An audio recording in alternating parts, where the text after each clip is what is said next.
All right.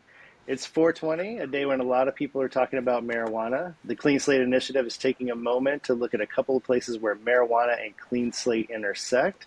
CSI works to ensure that past mistakes do not turn into a lifelong sentence to poverty or hardship for people who've paid for a past mistake and want to have the opportunity to build a better future for themselves.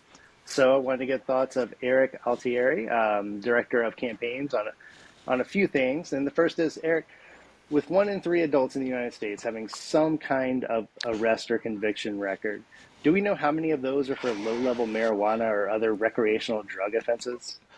Dustin, we do, and over the course of really modern history in America, it's been a staggering amount. As I'm sure many of our viewers are aware, we're now in a place in 2025 where about half of the country has legal marijuana in some form. But despite that, we're still seeing over 200,000 individuals arrested in this country every year, mostly for minor marijuana possession. And not only does that generate, the trauma that goes along with arrest, but then you could get convicted, still face jail time in many states, severe fines, not to mention the collateral consequences.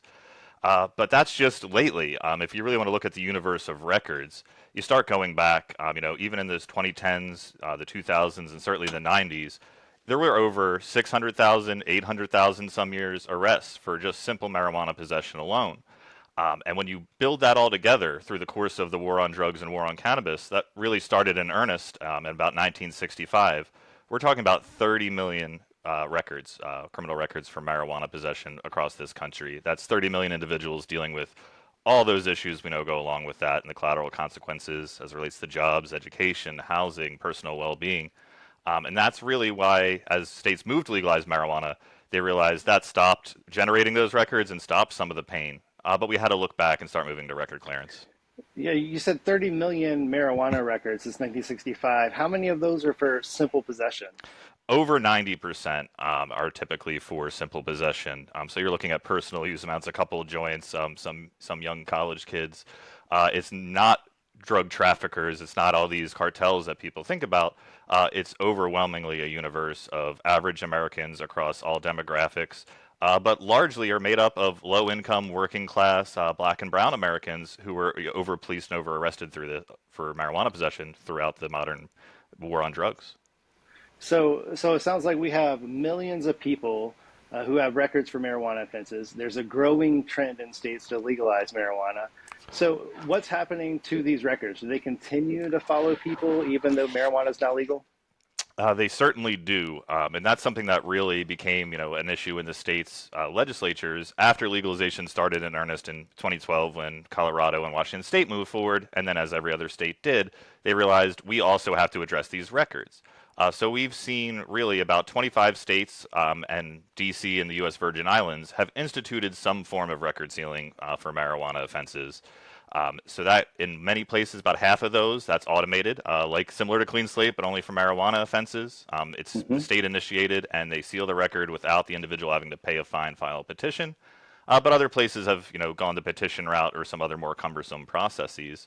But what that did result in is since 2018, there's been about 2.5 million marijuana sealings or expungements across this country, which compared to the large number of arrests over the decades is a small start. But that's 2.5 million people that now can apply for that job, apply for that house, and really see the benefits of not carrying around a record from decades ago. Wow, yeah. And when you think about how many places, you said 25 states, including DC and the U.S. Virgin Islands, have started clearing some of these records. You mentioned that some of these processes are automated, like kind of making sure as soon as they're eligible, they are sealed on the back end. What lessons have we learned from states that adopted that automated record sealing that we can think about for a clean slate and helping seal other kinds of records too? Well, the first good lesson is that it's overwhelmingly popular with the American people. They see the use of this, they see the benefit that happens when we really let people move on with their lives after they've paid their time. And certainly when it's marijuana in a place that it's now legal, about 74% of Americans in polling support closing those records. But what we learn from the other side, on the policy side, is you really, one, need to think these policies through. We learned a lot of lessons about putting implementation first, making sure that the records in the repository can actually be cleared. And that run into problems in some states where we kind of oddly learned that it's less work to do more. So if we extended these benefits of record sealing to other nonviolent misdemeanors, some felonies, what we look at with Clean Slate, that's a lot easier to actually set up as a process in a state.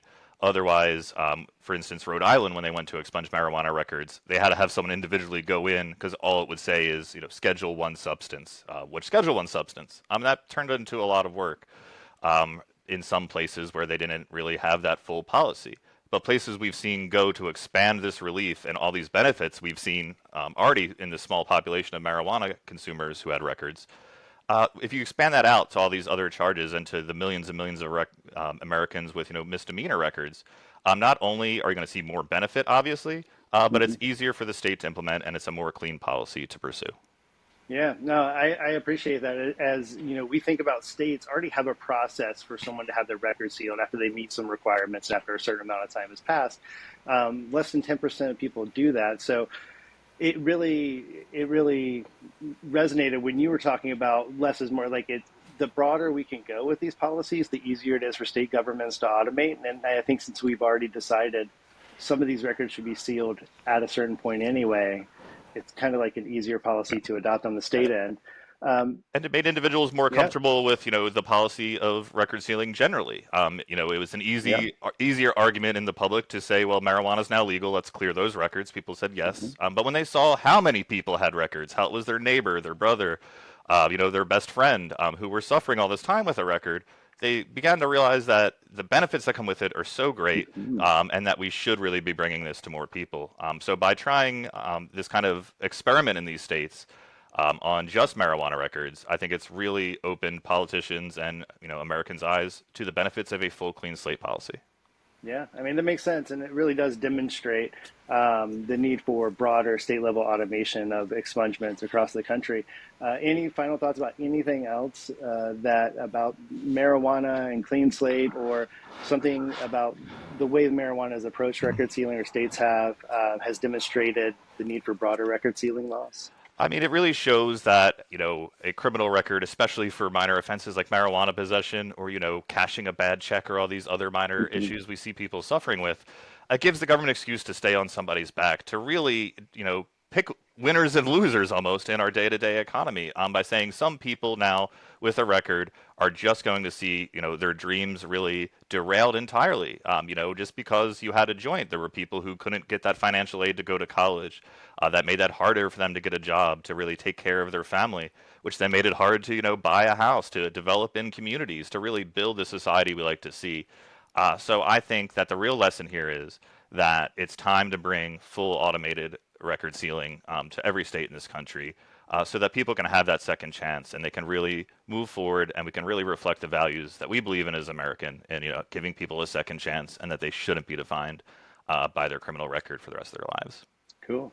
Yeah, thank you so much, Eric. I think especially in times of economic uncertainty, which I think every people just kind of go through all the time, but ours right now, to make sure that hardworking people have access to opportunities and something from their past, a low-level offense, doesn't really prohibit them from providing for their families, is very important. So thanks for sharing that with us, and thanks for talking with us today. Happy 420. Happy 420. Great talking to you, Dustin. All right, you too. Thanks, Eric.